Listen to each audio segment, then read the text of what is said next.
Good morning. Over the next couple Saturdays together, I'm going to be sharing different thoughts each Saturday about prayer. Prayer is something that is just a big, important part of my life. I'm so passionate about prayer because I see the incredible value, by having a personal relationship with God, I just realize the difference that it makes in my life.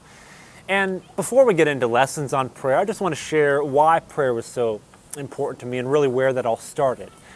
I remember I was 12 years of age, and we had a little backyard gym, and it was maybe 60 by 40 feet, not a real big place, and we had asphalt down, and I would go out late at night, sometimes 10 o'clock, 11 o'clock at night, and skate around on rollerblades and act like I was broadcasting my own hockey games. And I remember just skating out there late at night. But during that time, here's what began to happen. I began to learn what it meant to pray to God because I began dealing with some issues in my life. And I began saying, okay, God, these issues that I'm dealing with in my life, I don't know who else to bring them to. I just have to bring them to you.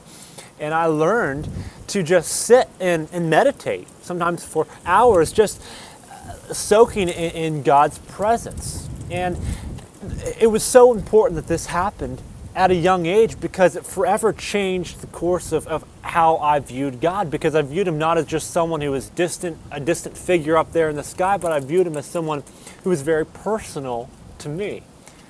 I want to ask you a question. How does your prayer life look today? Do you find it easy? Is it difficult to pray? And if it's a challenge, like it is for a lot of people, it's a challenge for me a lot of times.